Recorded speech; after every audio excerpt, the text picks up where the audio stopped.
problem sheets, and I couldn't help but notice that my assignment is much easier than theirs. Do you really think I'm a weak student? A weak student? Goodness, no. Quite the opposite. You have a sharp mind, almost too sharp.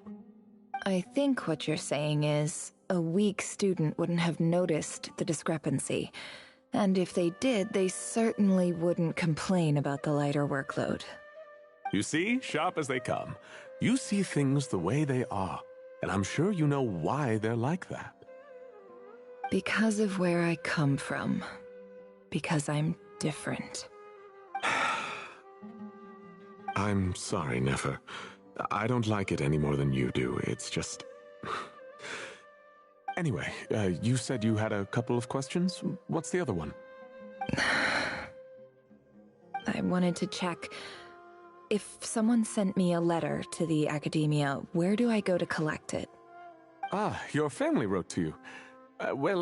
As long as they put your name on the envelope, someone should hand it right to you. Not exactly. It's not even a recent letter. I was just curious where the mail would end up if no one collects it. The House of Dana, I expect. I know there's a box for unclaimed mail somewhere in there, probably sitting on a shelf. Whatever you're looking for, that'd be the place to start.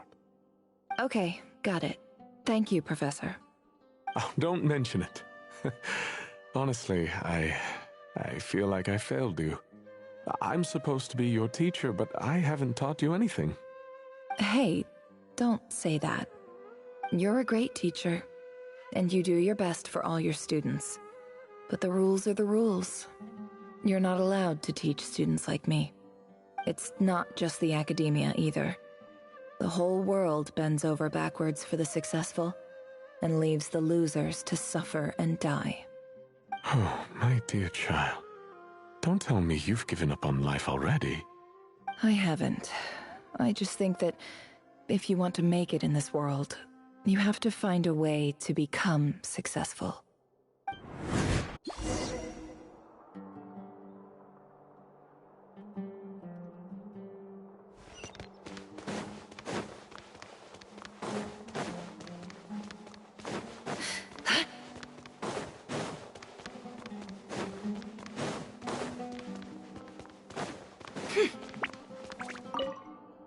This must be it. A big cardboard box full of unclaimed mail. And probably some letters that ended up here by mistake, too. Let's take a look.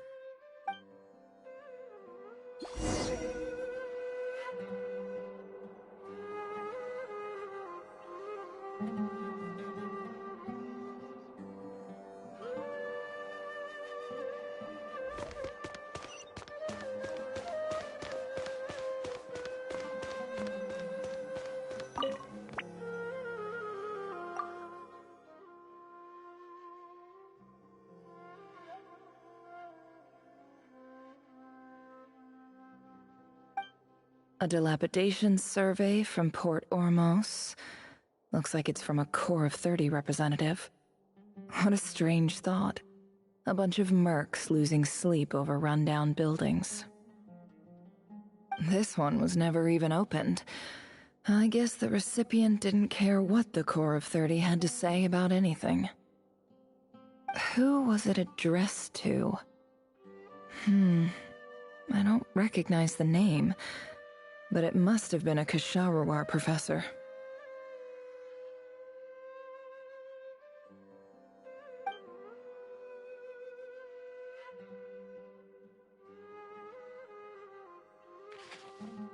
This one is addressed to the Immorta Sage.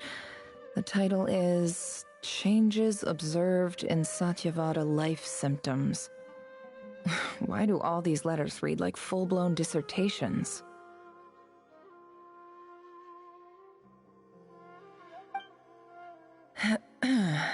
Guided by the incense, we became lost somewhere in the forest.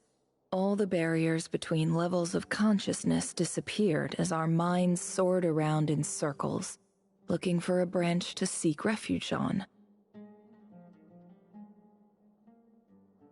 In clinical terms, these symptoms fit the description of incense poisoning. The Immorta Darshan strictly prohibits the use of hallucinogenic substances, but I believe there are still people getting away with it.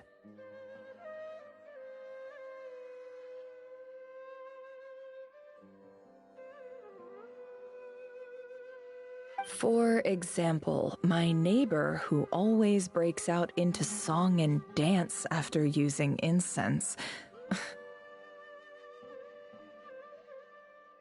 This seems like something the academia would want to know about. Why wasn't it collected?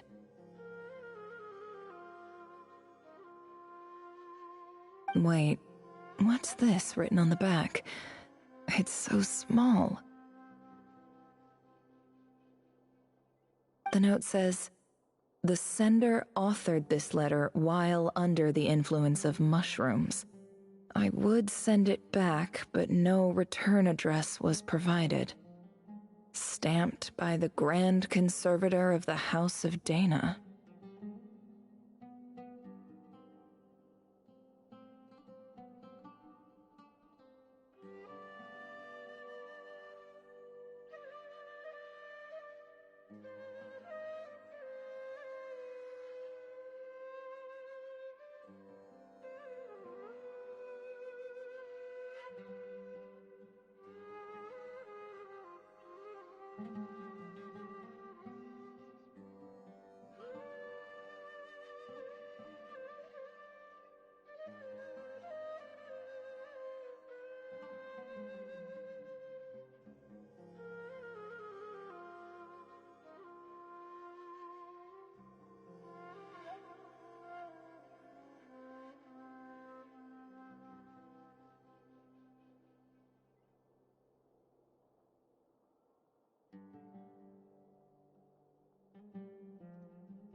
This next one is addressed to Grand Sage Azar.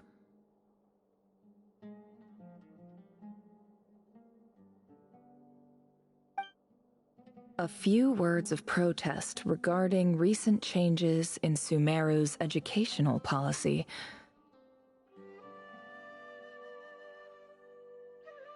In recent years, the academia has taken on a small number of students from the desert region, as per the policy to this effect.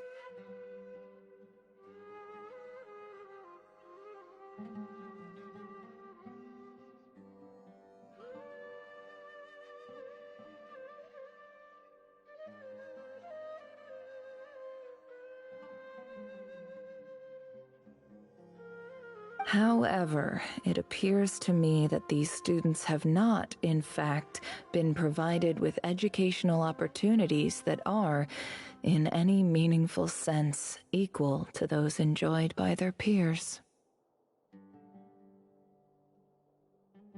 As well as receiving dumbed-down assignments and perfunctory tutoring, they do not even have full access to the Akasha system.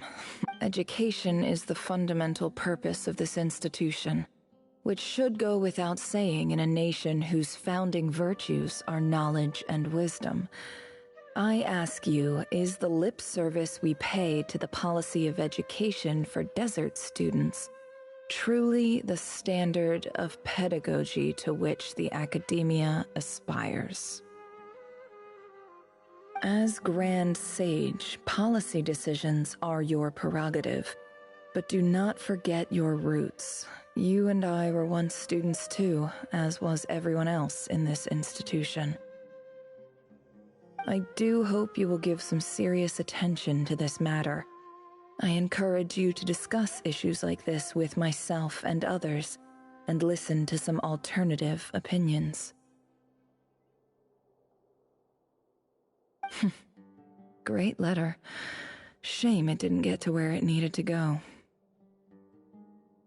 And the sender is...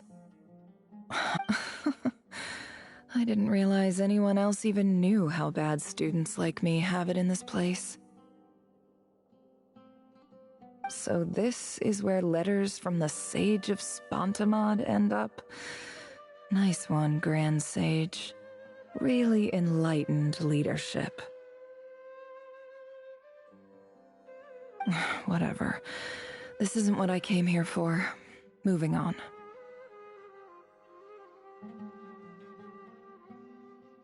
I'm not exactly holding out hope that a letter sent from the desert would even make it here.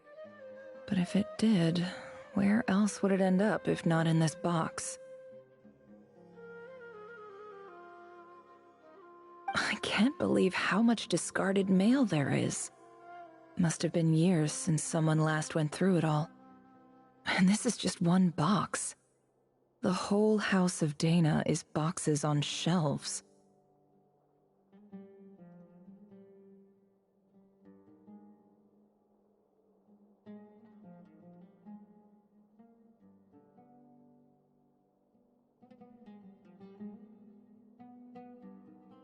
I don't believe for one second that any human being has sat down and read through all the documents in this place.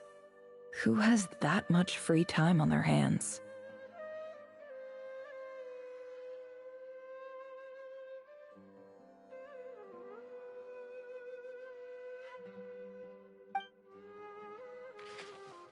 Wait, could this be it?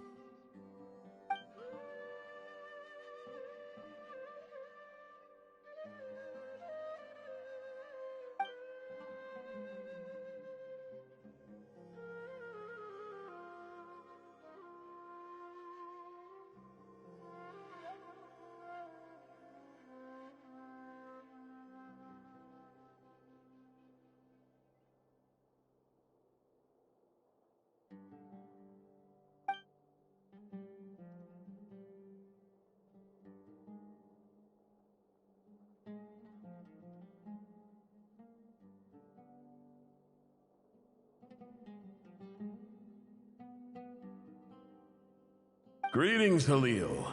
My name is Sinuhe, chief of the Shimti tribe.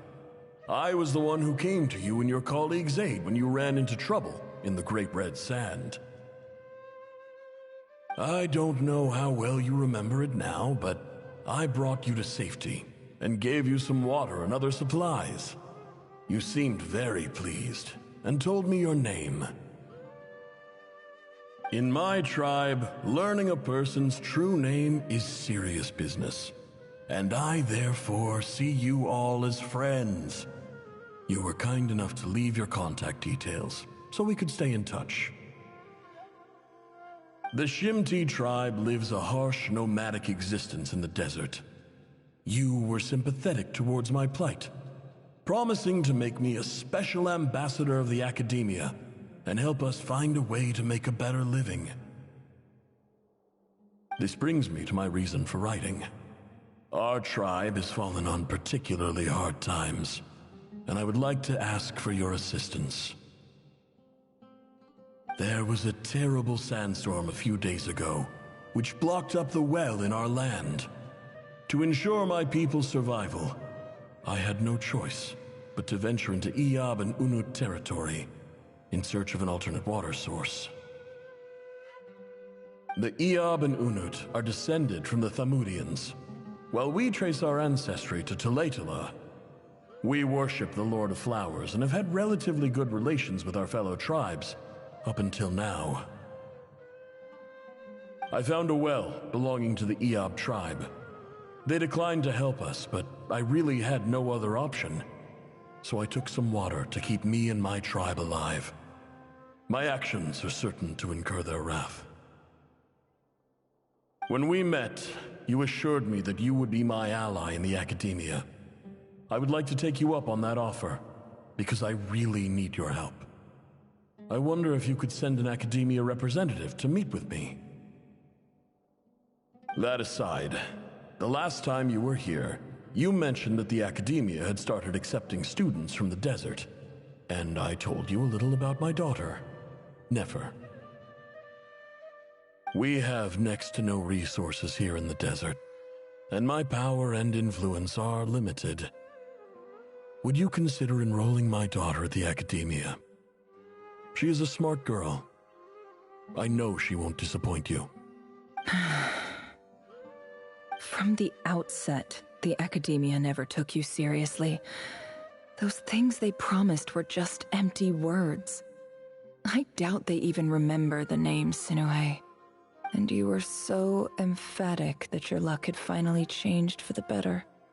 You swore you'd lead us to a better place one day. You spoke with such conviction, like you were the most powerful chief in the whole desert. You liar. You lied about everything. You promised the world and delivered on none of it. And who fell for it? Just me, by the looks of it.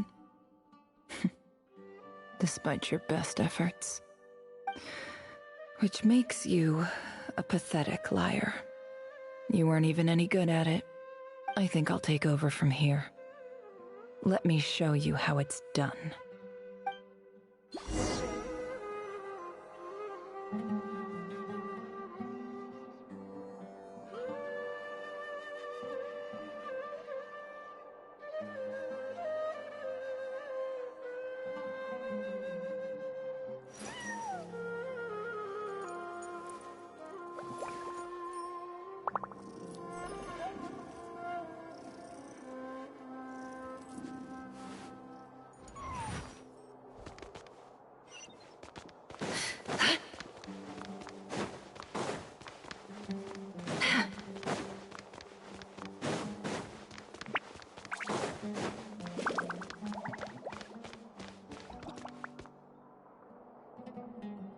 I just came to say goodbye. Thanks for everything you've done for me in my time here. Nefer? You packed your bags. Where are you going? I'm quitting. Something's come up in my hometown. Gonna head back and deal with it. Huh? But this was a hard-won opportunity for you. You know that better than I do. It was, but it doesn't matter. I have more important things to deal with, and they can't wait. Oh, and I didn't want to overfill my bags, so I left some incense on your desk.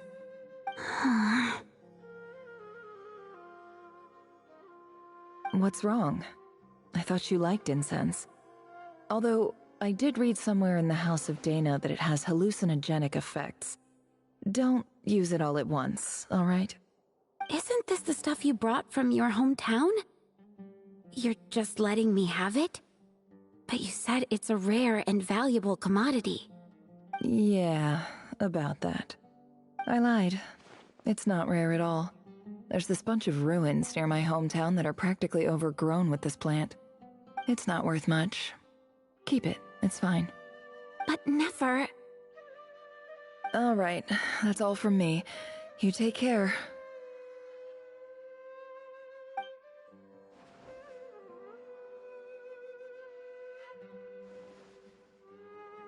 Don't forget me, okay?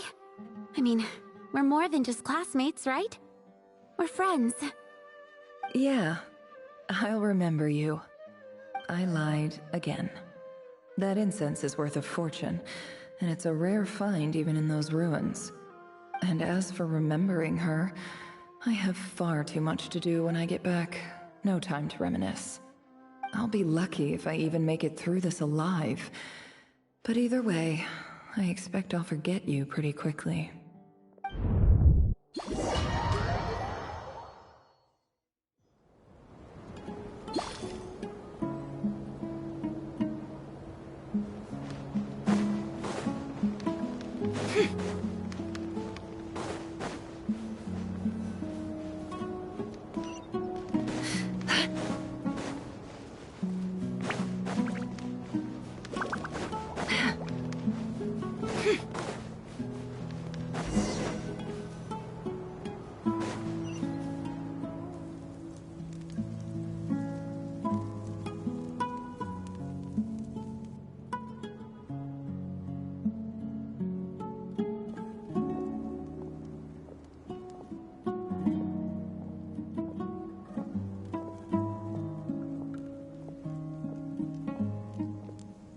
It's a pleasure to meet you, Mr. Arif. So, what does the Academia want? Since they've sent their special ambassador, I assume there's a big business deal to be made. If not, I'd be very disappointed. Please, sir, lower your blade. You're lucky I'm the one they sent. Not all special ambassadors share my admiration for the Eab people.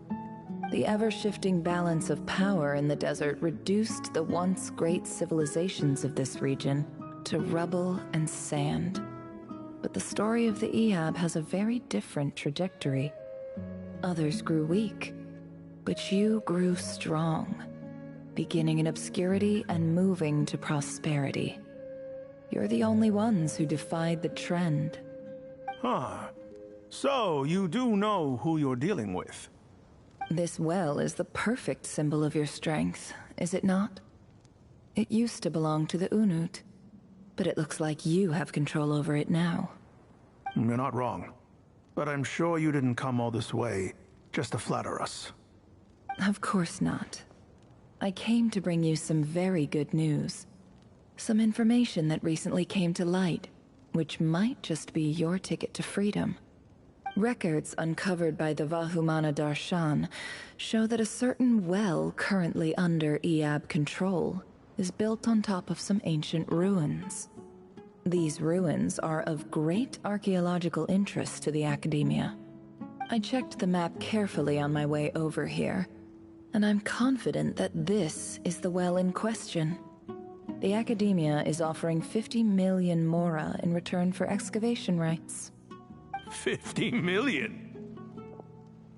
No, wait. If these ruins are as important as you say, 50 million's a little low, don't you think? Don't get greedy, Eab. We know far more than you think. We know that you seized this well by force. Wasn't that the first step in your rise to power?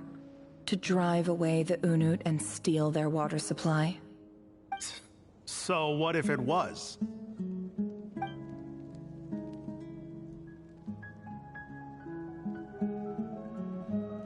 Don't worry. As unscrupulous as it was, it's something we're willing to overlook. The Academia is only interested in dealing with the de facto power holders in the region. I hope I am making myself clear.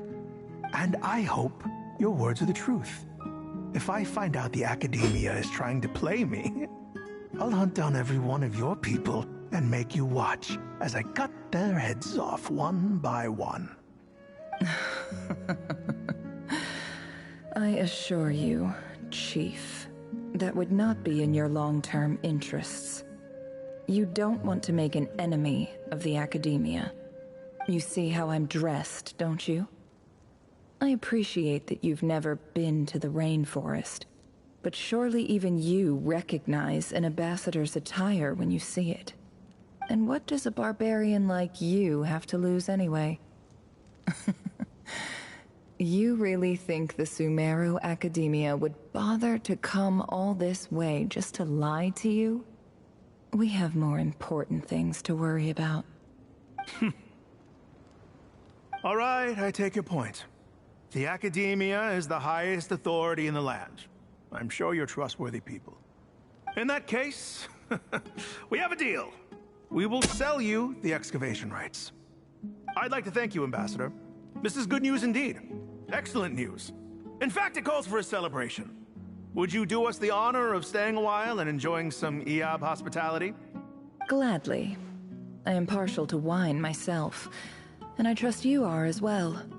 So let's indulge in a few drinks together, in celebration of this momentous occasion.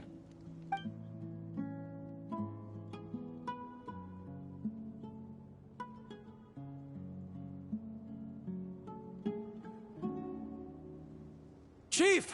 Chief, it's an emergency! It's the Unut. They've taken the well. What? Well, don't just stand there. Take it back. Yes, Chief. I have every confidence in the Eab's military superiority, And yet... Well, what is it? The Unut's response was alarmingly fast. The day after we reach a deal, they seize the well. This can't be a coincidence. Perhaps there is a traitor in your midst. I don't think so. I am obliged to remind you, Chief, that the Academia will only deal with the de facto power holders. If you cannot regain control over the well, I'm afraid you won't see a single mora of that 50 million. No! Please, Ambassador, just give me some time. I swear the Unut will not get away with this. That well is ours, and so is the mora. Glad to hear it. I will wait here for an update. If there is a traitor, I will find them. In the meantime, make yourself at home. I'll report back as soon as I have an update. Much obliged. Wow. All it took was a few words and I've got him wrapped around my finger. What an amazing feeling. So, in summary, Ambassador, the Academia would rather negotiate with our tribe instead of the Eab, yes? The Eab are ruthless murderers who don't listen to reason. And now they have the gall to interfere in our research projects in the desert region. So let me ask you, Chief. If you were the Academia, what would you do? Kill them all, of course. Precisely. The Academia does not tolerate those who stand in our way. The Eab have held back our academic pursuits for too long, and our patience is wearing thin. At the same time, there is simply no way that the Academia can be seen to be intervening in desert affairs. I'm sure you understand where I'm coming from. We have our own rules out here. If the rainforest dwellers raised arms against a desert tribe, it'd start a bloody war. Right. We can't confront them ourselves, but we can support their enemies. The Unut have always had strained relations with the Eab, which makes you our natural allies. Natural allies. Weren't the Eab your allies once? You were quick to send them after us to protect your interests back when we stole that water. And now look at you. You're at each other's throats. Let me be clear. The Academia wishes to collaborate with the legally recognized rulers of the desert in this matter. We are asking for excavation rights to that well, and our offer is 50 million mora. Say no more. I believe we have an understanding. Good. Then I suggest you get to work. Get us access to that well, and the mora's yours. You see, Dad? Lying is easy when you know how. People will believe anything.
Look at yourselves. You may be vile, savage monsters, but your butchered bodies bleed like any others. You're no different. You're nothing special at all. The monsters who destroyed my home, they're just ordinary, petty human beings. What a joke.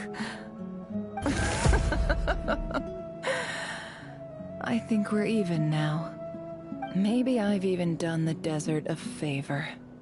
It's a better place without all these people around. Oh, Sinuhe. My gullible fool of a father. Perhaps if you'd been as ruthless as I was today, our tribespeople would still be alive. In this dog-eat-dog world, a chief needs to be tough to survive. But you couldn't do what had to be done. So I did it for you. Nefer, it's okay. All of this is in the past now. I believe I remember you promising to remain silent. Yeah, but even so... Yehoda, is there anything you can do to ease the tension?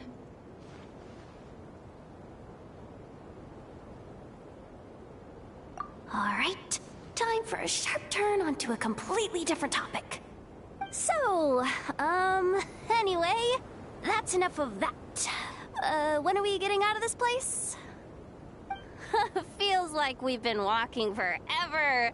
I'm getting pretty tired. Oh, Lauma, you tired? Yes. If we can find somewhere to sit down, I could certainly do with a rest. It's not far now. There should be a temple just up ahead.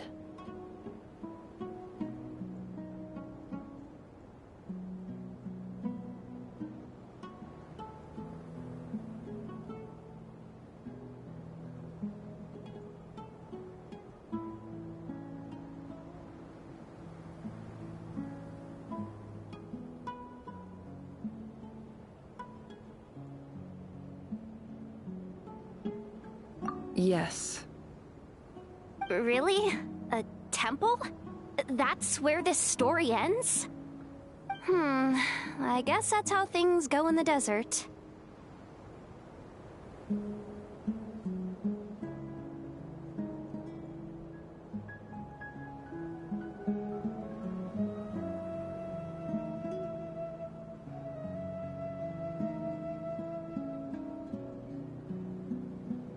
Desert dwellers can never escape their destiny. Or so everyone says. I never wanted to believe it, but looking back now, I'm as desert as they come. You mentioned a temple. What's waiting for us there? My biggest trade secret of all. Ah. Then I'm guessing it's where you got your power from. The power to peer into other people's minds. I didn't know you were clued up on any other religions. I'm no expert in the history of Sumeru, but since you come from the desert, I would imagine it has something to do with King Deshret.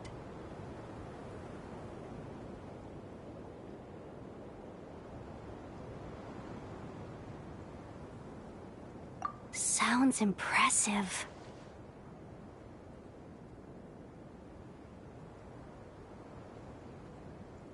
Ah, I know who you mean.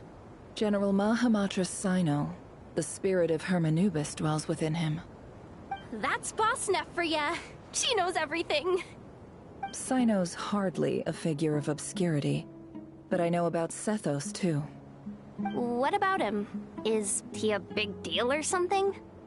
Well, he's not a small deal, let's put it that way. Please, this is the bare-bone basics. Save the flattery. Thanks for your patience, everyone. I'm sure it's been a lot to take in. With any luck, that's our exit just up ahead.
Uh-oh.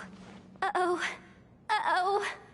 I'm totally out of my depth here. I don't have anything to add about any of this stuff. Like, look at that statue, for instance. I want to do the whole name-dropping, this girl knows her stuff thing too, but I've never seen anything like it before.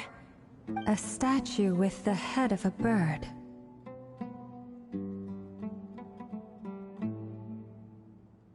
That's Thoth, the Ibis King, one of the 7 pillars of King Deshret.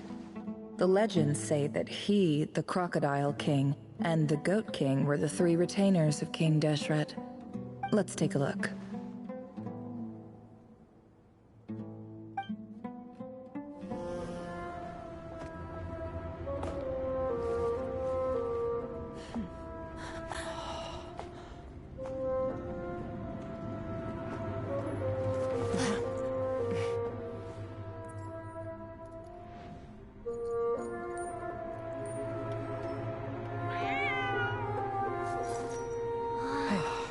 It's just Ashru. So, all is well?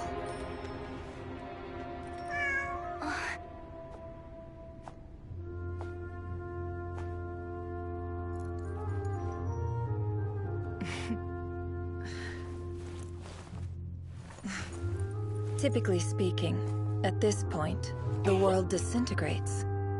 Then we find ourselves back in the outside world. Besides, these are my memories. There's nothing to fear. You're sure? Of course. It's almost over.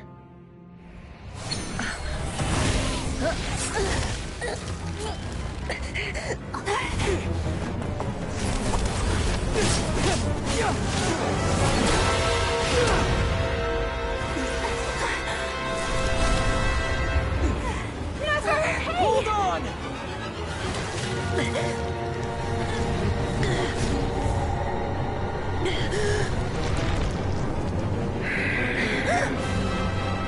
Knowing too much is always a death sentence. Speak for yourself.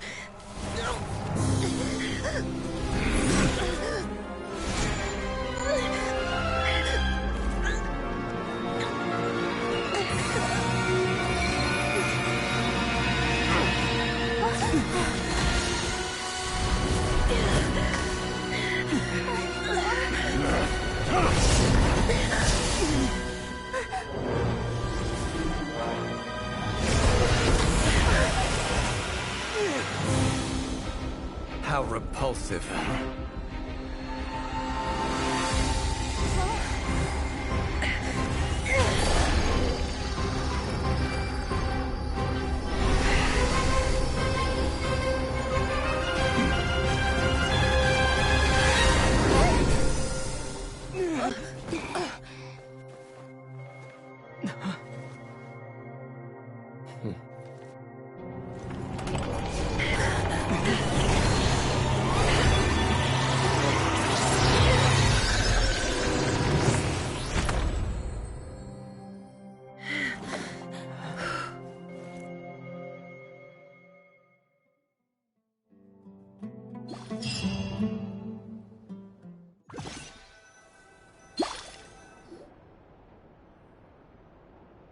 Timed that pretty well, didn't I?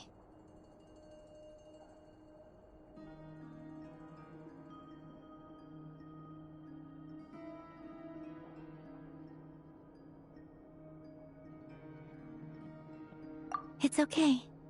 I'm just glad no one was hurt. Paimon noticed you doing something too, Dainsleif. Were you helping get them out? Of course. When I asked Nefer to conduct this investigation, I was not naive to the dangers involved. I had a duty to ensure your safety. Good to know your sense of justice is still intact after all these years. I take that to mean that you saw the truth. That comes as a great relief. I certainly did. And thanks to your help, I also managed to trap Rerir inside the chess set. Whoa, really? How'd you manage that? Well, to be honest, I sensed that something was wrong long before we made it to the temple. By using this fragment to probe into Rerir's past, well, the monster formerly known as Rerir, it seems I alerted him. I was tracking him, then he caught on and started tracking me too. Can't say I'm surprised. But how did he track you through your thoughts alone? That shouldn't be possible. Rerir was a secret agent who reported directly to the Vinster King. He is an expert at finding a trail and hunting down his pursuers. No wonder. He infiltrated the chess set, read my thoughts, and built a new virtual chess set inside of it. That's why we weren't able to leave at first. Speaking of your chess set, it's quite a remarkable item. Would I be right in thinking you have some connection to King Deshret? You overestimate me. I only have a connection with one of his underlings, the Ibis King. You all saw how this came to be. A long time ago, the Eab massacred my tribe, the Shimti, in our home village. A few years later, I enrolled in the academia, where some new information came to light. The Unut and the Eab fought a bitter battle over the rights to a well, all for the sake of a non-existent 50 million Mora. The Eab ultimately won that confrontation, but their victory came at the cost of almost every warrior in the tribe. The final blow to the Eab came at the victory feast, when an Unut assassin beheaded their chief right before my eyes. The remaining Eab fled and have been scattered to the winds ever since. Having gotten my revenge, I returned to my hometown, where to my surprise, the nearby temple was still standing. There it was, seemingly immune to the relentless hostility of the desert, while my tribal home lay in ruins. As I stood there gazing at the temple, I noticed a cat just outside. This cat, as it turned out, was home to the spirit of the Ibis King. He led me to a gate deep inside the temple, and there he made a deal with me. This chess set is my gift from the Ibis King. The chessboard within is made to the same specifications as the one in the mausoleum of King Deshret, and represents his power of piercing analysis. With this chessboard in its container, I gained a certain ability to perceive hidden secrets. Now, you could conclude that the Ibis King simply wanted to give the people of this world the power to seek the truth, but I don't believe that's the full story. Every god plays favorites. Their hearts are as fickle as any human's, full of secrets, perversions, egotistical tendencies. But precious few gods are willing to admit this. It is the same with all powerful forces, including fate itself. Their gaze falls preferentially upon a select few. As you rightly point out, this is an act of favoritism. If you're alluding to the Abyss, then yes, I agree. Gather the others. It's time to share everything I've learned.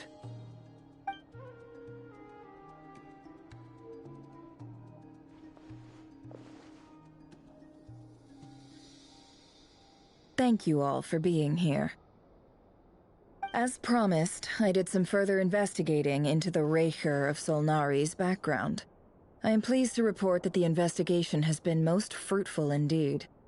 The Raker of Solnari, real name Rerir, was once a Conrian subject who served the Vinster King. I will now share the important details of his story. Please save any questions or comments for the end.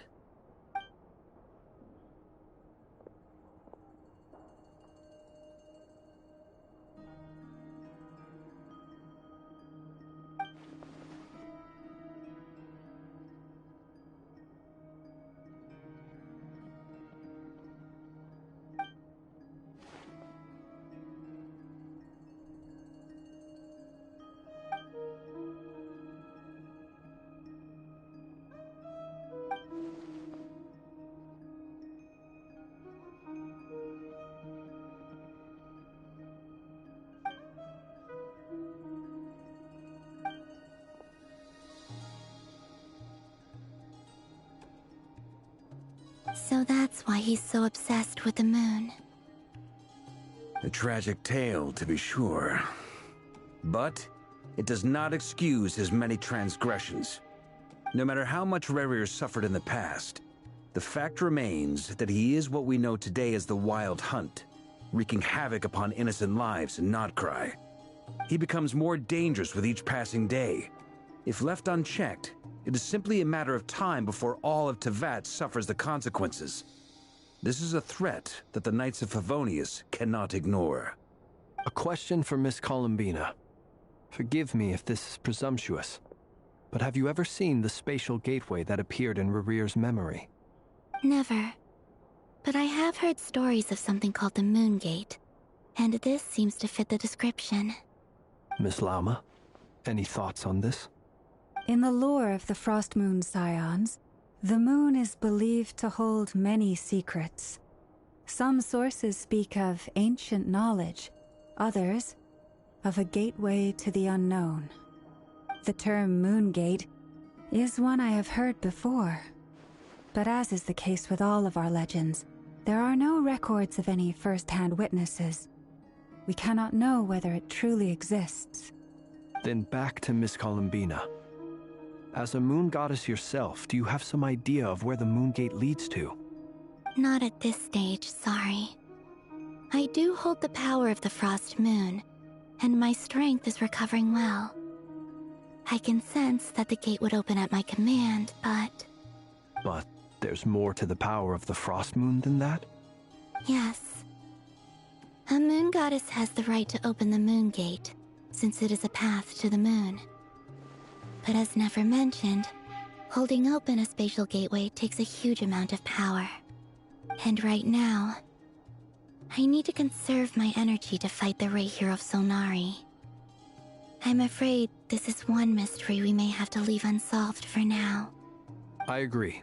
Better to save your strength. But if you'll humor me for a moment, I have a bold conjecture of my own regarding the world beyond the gateway. I highly suspect that neither Tholindis nor Rerir made it through unscathed. The evidence pointing to this is the fact that the Reihir of Solnari exists in the form of countless fragments. With the abyssal power he wields, no ordinary foe can touch him, let alone tear him to shreds. And yet, the Wild Hunt proliferates wherever his scattered fragments lie, drawing hordes of monsters to many different locations across the land. So your theory is that Rerir was physically torn to shreds by some powerful force? Hence, why the Wild Hunt is a distributed phenomenon, rather than a unified one? Makes sense to me. Explains why the Wild Hunt is so pervasive, and why he's been trying to piece himself back together. He was whole to begin with, and he wants to be whole again. Without the power of the Abyss on his side, he almost certainly would have perished the moment he was torn apart. But the Abyss, much like a curse, has kept him alive. I could not agree more. The power of the Abyss is most surely a curse. It is a compelling explanation, and one that accords with my present understanding of Abyss creatures. Whether the life form in question is primitive or advanced, if a curse has extended its lifespan unnaturally, it will continue to survive in spite of everything. This raises some interesting questions. I will run some experiments and see if there is any validity to my suspicions. That being said, regardless of whether my research bears fruit, I would like to thank Miss Nefer for conducting such a thorough investigation. Already, it has greatly enriched my understanding of the entity we face. My pleasure, Mr. Albedo. I too hope that the information I have shared today proves useful as we look to formulate the next stage of our plan. Hey! What is it, Dainsleif? You look really upset! It's just... when I think of the man I once knew as Rerir, I struggle to understand why things had to turn out like this. The two of you used to be friends, didn't you? I don't know if these words will bring any comfort, but my heart goes out to you. Mine too. We can never know all the hows and whys of the way things are.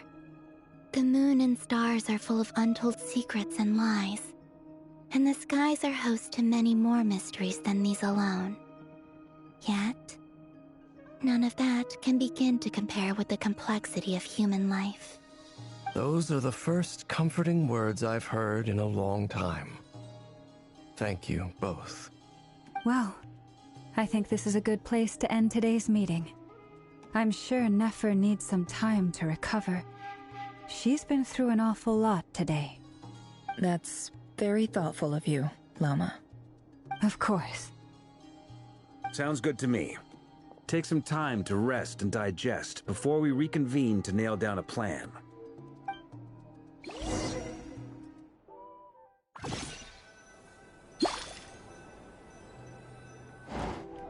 Hey, is this a bad time? Hope I didn't kill the conversation. No need. Come on, let's talk outside.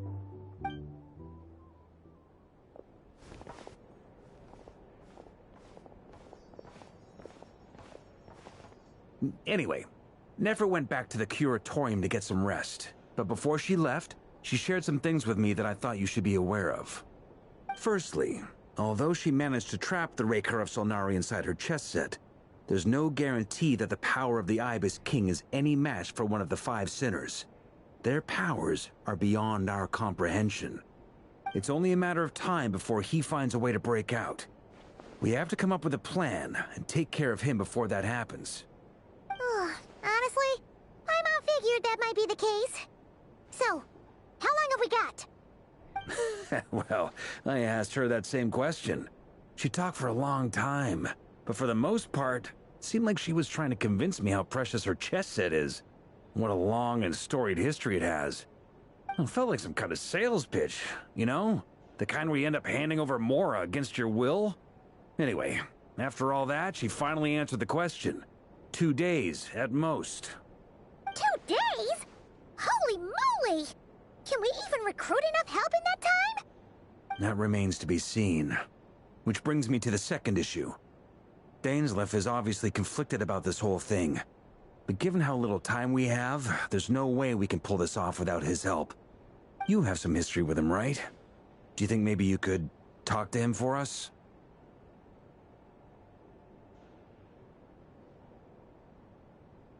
Great. I appreciate it. All right, on to item 3. So, Albedo, Durin, and I put our heads together and came up with a plan. Can't promise it's gonna work yet, but at least it's a start. We figured we'd bounce the idea off you first. We'll explore it further once everyone's recovered.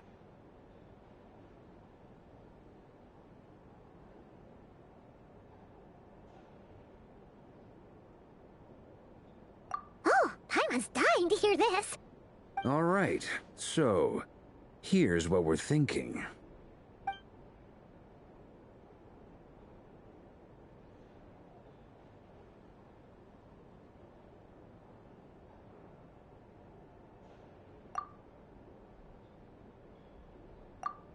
We felt a little uneasy about roping you into this. I mean, firstly, you're not locals, and secondly, none of us are your boss.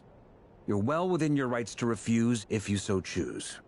Roping us in? Why would you even say that? We know the stakes here. It's all of us against the Raher of Solnari, or none of us stand a chance. I choose my words very intentionally, I'll have you know.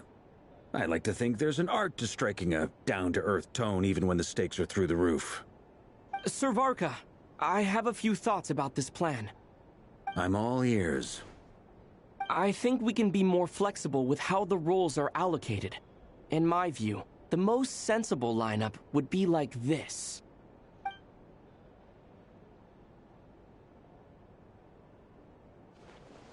I see your point, yeah. But if that's how we're going to approach this, you'd better make sure you're ready. To be clear, I don't doubt your abilities. Far from it. I just want to make sure.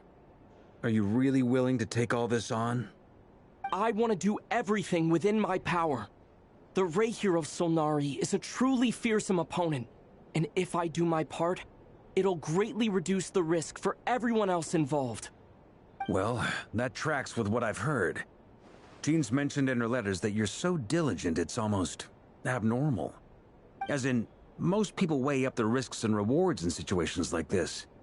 But you seem to just march towards danger without a moment's hesitation. Of course, everyone appreciates a fearless pioneer. But all that aside, I'm the Grand Master of the Knights of Favonius, and you're our honorary knight. I want to make sure your courage doesn't come at the expense of your safety. Thank you, Sir Varka. I should be the one thanking you. It means a lot to have you on board. I'll give some serious thought to your suggestions.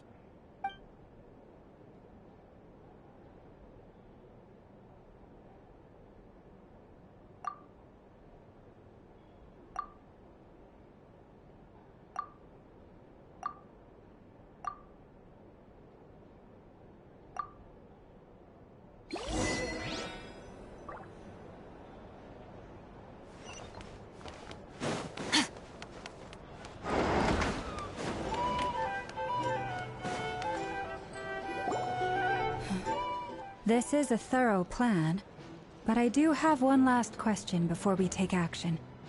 How can we be sure that our enemy won't leave the designated area? Great question. Albedo's been hard at work analyzing Rerir and the Wild Hunt's behavioral patterns. His conclusions are as follows. Firstly, from the earliest known confrontation until now, Rerir has never displayed any ability to manipulate the dimension of space. So it's unlikely he has any power in that domain. Secondly, he seems to have a particularly strong vendetta against our group. If we put him in a fight-or-flight situation, he'll choose to fight every time. Thirdly, finally, and most importantly, he is consumed by hatred, both for the moon and for his enemies. Turns out, we tick both of those boxes. We have a reincarnated moon in our ranks, and a spy who accessed his private memories without permission. He'll be baying for blood, not looking to escape. As someone who's had their fair share of interactions with the Wild Hunt, those all seem like valid observations to me. Understood. Then I will defer to the verdict of the group. Well, everyone, that's the plan in full detail. Albedo and Durin are carrying out their part as we speak. Plan approved. Scheduling. Okay, any firepower you need, I got you covered. Let's light this baby up. The Frost Moon Scions are behind you as well. And the rest of you?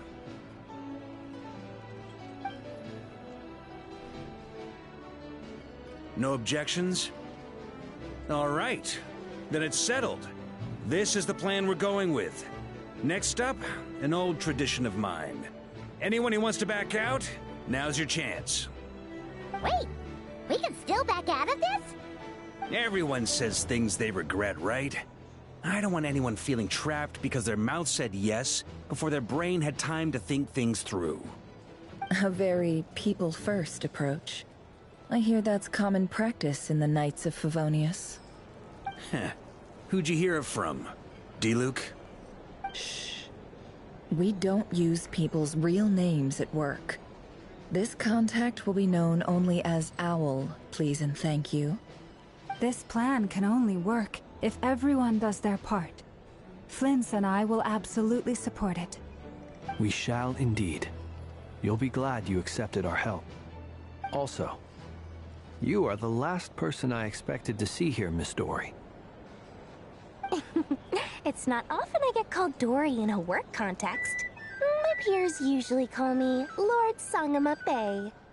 So, the longer your name, the higher your net worth. Is that the idea here? In that case, Mr. Flint's here must be worth a fortune. That's right, I know your full name. It's... The walls are thin here. I'd appreciate you keeping that a secret. Okay, fine. I'm actually only here as a favor for someone else. Do you have any idea how much it would cost to hire me otherwise? Oh, does this mean someone out there actually has the power to boss Dory around? It most certainly does not. We have a long-standing and mutually beneficial business partnership. She's actually the mom of a friend of yours. Said mom supplied me with a great little trinket, but now that lady's ruined everything. If I don't start building a little goodwill now, my whole business in Notcry is gonna go down the drain! Okay. So what exactly is so special about this pendant? It's a lucky charm that a great mage made for me. We have a business relationship, and she was worried that something bad might happen to me.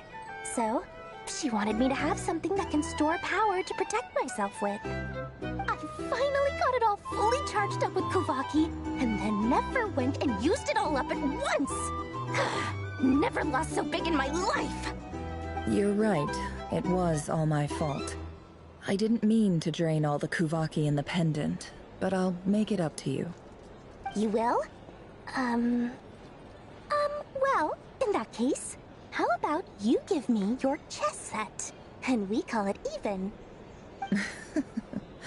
I knew you'd say that. Well, it's yours if you want it. In fact, take it now, and I'll even throw in a free Raker of Solnari. Deal? You're putting me in a difficult position here. It's a very useful thing to have around, but I have a funny feeling it won't be around much longer. I guess we'll see in a couple of days. Looks like bankruptcy for me. Hey, don't be so pessimistic. See this through and you never know. You might find a new business opportunity on the other side.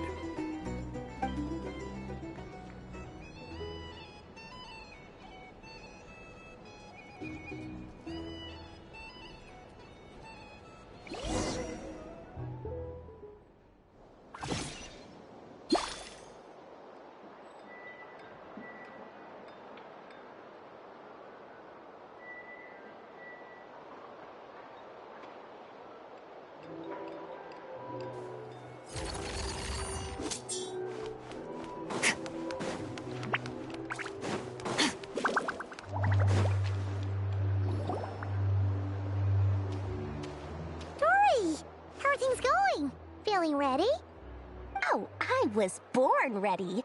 We only have 2 days. You think Lord Sangamabe would let an opportunity like this slip by? Don't forget, when something's in high demand, the people with the goods on hand get to charge the highest price of all, even higher than the sellers taking advance orders. Ta-da! See? It's right here! Ah, it's so pretty! Did you make it?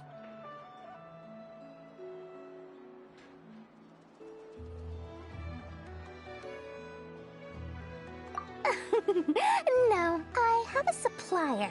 We go way back, so he made me a very attractive offer. Aha!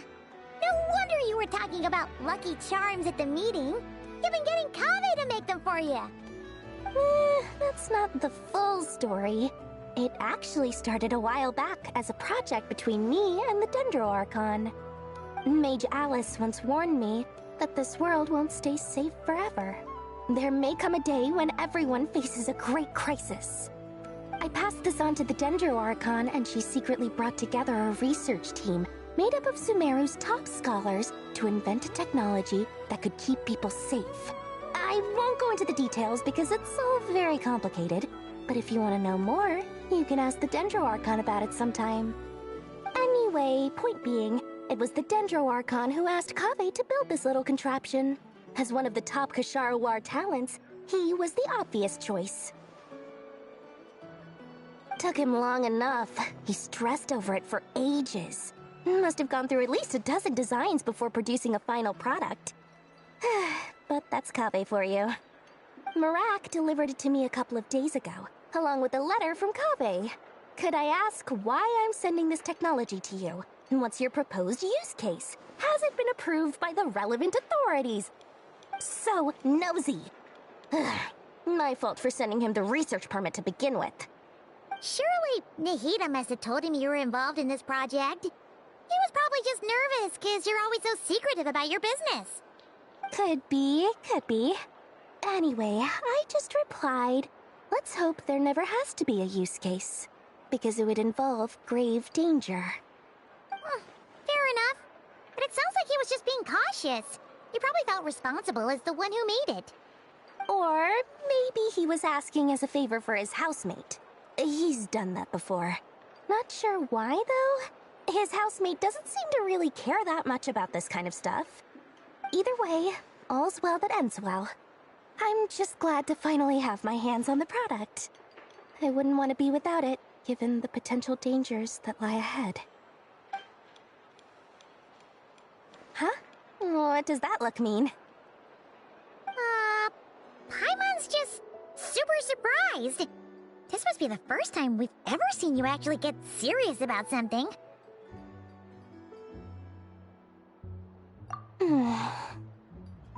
Well, a long time ago, I made a promise to myself. I promised that I was gonna live every day of my life with a big beaming smile. Obviously, Mora plays a big part in that. But there are always gonna be times in life when you have to give something back. That could mean paying back a debt, returning a favor, or showing some kindness. Alice has been a huge help to me over the years. She was the first investor I ever had. And I want my investors to know that Lord Sangamabe is the best in the business. And more than that, no one knows what the future will bring. Whatever happens, I want to make sure the Dendro Archon and all of Sumeru is prepared to face whatever comes. Oh, that? I was just making sure Nefer and I are square. Don't be thinking it was some sort of benevolent act. I'm no saint, so don't treat me like something I'm not.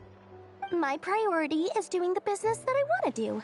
So long as my conscience lets me, but it usually does. That's the Lord Sangamabe business model. Alright, if you say so.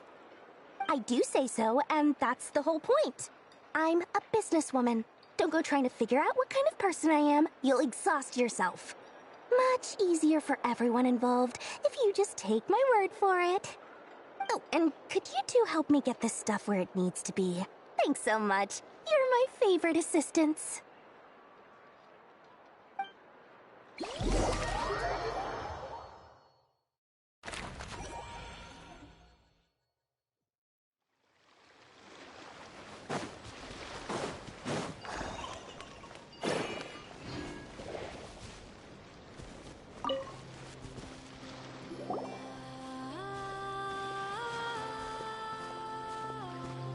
Traveler, Paimon, it's good to see you. Everything going smoothly over here? Sort of. As you're probably aware, Varka, Diren, and I captured some abyssal creatures from the Wild Hunt. Per the plan, we dissected and analyzed some samples of these creatures. The process went very smoothly. The findings, however, come with some troubling implications. What? You can actually dissect the Wild Hunt? That depends on your definition of Wild Hunt and dissection. Harmless, lifeless. These words are accurate descriptions. The Wild Hunt is an interesting phenomenon. In and of itself, it doesn't seem to possess anything akin to a human personality. But taken as a collective, the medium through which the Wild Hunt is summoned does appear to have a soul. Master griped a lot about the wise Horoptotire, and seemed somewhat fascinated with the foul Certology. But she barely mentioned Rerir at all. I don't think that was because of his lower social standing, though. Anyway, it's a pity. I should like to hear her thoughts on the nature of the lifeform he has become today. It's a strange mix. The furious energy of an abyssal being channeled through a fractured physical existence. A consequence of being torn apart by an unknown power. Perhaps the only explanation for his survival in this state is that he sacrificed a degree of individuality in exchange for a continued existence. Oh, sorry.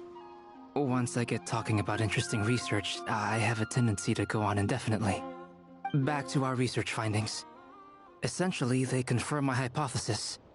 Rerir's corpse is completely contaminated by the Abyss, and the effects are irreversible. You could think of this as Rerir in mutated form.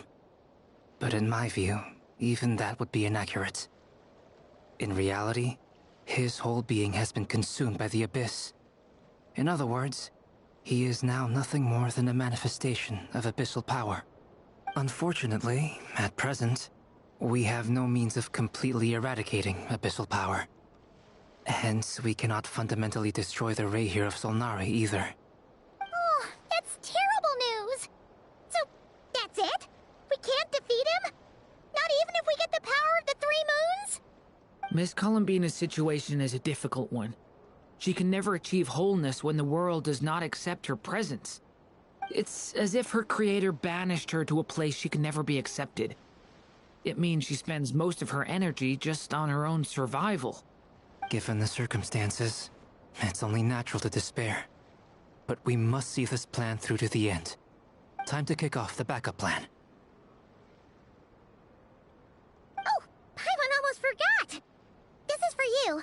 Dory asked us to bring it. Ah, how wonderful. Well, thank you for making the trip. Durin and I will be heading off shortly. I'm sorry I won't be there to protect you in person this time. Please be careful. All right then. Stay safe.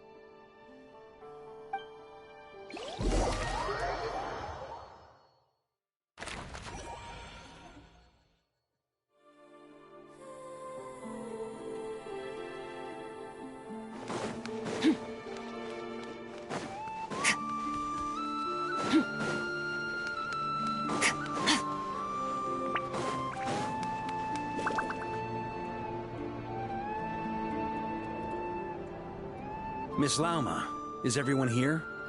Yes. The fate of my flock is in your hands, Grandmaster Varka.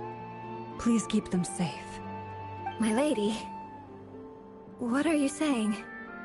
Within the next 24 hours, we will face the biggest crisis the world has ever seen. This is not a burden that we deserve to bear, but I believe that we reap what we sow in this life. So I intend to act. I must do what I think is right. For me, that means fighting for the future of Nodcry.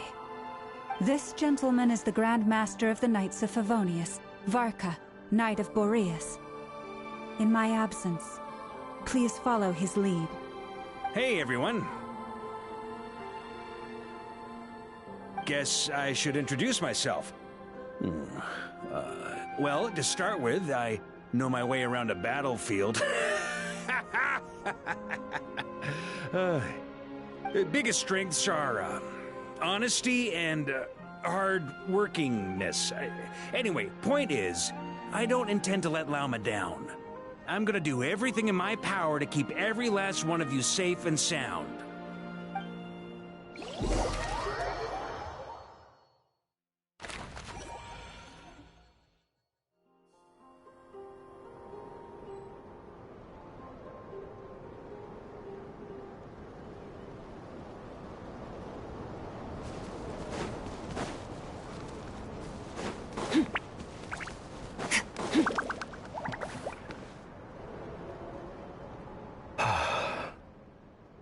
Something on your mind? Miss Columbina, was it? I believe that's how the others addressed you. That's right. Names are funny things. Have you always been called Dainslev? Yes. I take it your own name has a more complicated history. I have a different relationship with names than other people. To be honest, I'm not even sure that Columbina is my name. At least, not in the same way that Dainslev is yours. But it's what everyone calls me, and I go along with it. A lot of my life has been that way. I get so used to things that I forget to question why they are so. I never used to think much about where names come from, or what they mean to people. Maybe something's wrong with me. You're different from other people. I sensed it the first time we met. You're more perceptive than most. I'm sure your long life and rich range of experience explains that. Do you ever find yourself missing Conria, Mr. Dainslev? Difficult to answer. I have dreamed of the past many, many times. Sometimes I'm fighting tooth and nail. Other times I'm lying on the ground, defeated. I don't recall any happy moments from that time. It has been too long. Is that because hatred survives longer than love and affection? That would not be for me to say. I make no excuses for the grudges I bear. But whatever the reason, I remember little that was beautiful or sentimental. Thank you for your help with the Rerir situation. Without your efforts, I never could have learned the hidden truth of his story. You're welcome. I know he's your friend. Friend? He betrayed me. And I never really understood what he was going through in life. Some friendship, that is. Okay. So, do you plan to fight him with us? You see, you're torn. Now you know what really happened. You see the things he's done in a new light. I need some time. Of course. I completely understand. Anyone else in your position would feel conflicted too. Actually, I went through something similar myself recently. Something happened that changed my perspective on a situation. A situation I took for granted at the time, but now I feel very grateful for it. You mean the Harbingers who still support you, even though you've left the Fatui? Yes. I always thought they were only helping me because Harbingers are forced to work together. But then I abandoned them. A warrant was even put out for my arrest. And even now, they still support me. Which means I was wrong about them all along. Clearly, they view you as a friend. I feel a little guilty now. I regret not seeing her help for what it was, and not treasuring it. I see the guilt that you're feeling now, because I feel it too. Hopefully, talking about it will do us both some good. Have you noticed that the Traveler and Paimon are over there? I think they've been listening. Huh. Shall we say hello? Sure. Hello. Ah! They caught us!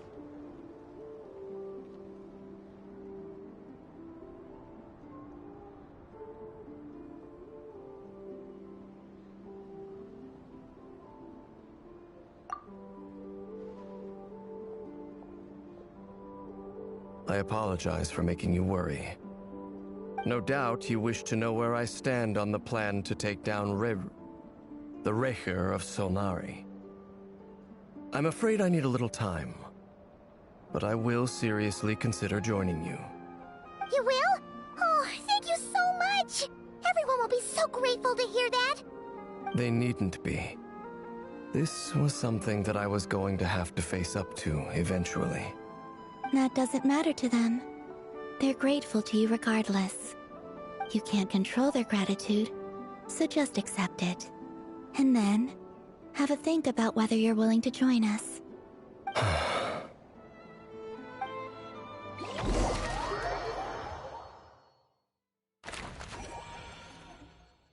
It's nearly showtime! Let's go rendezvous with the others. You know the place.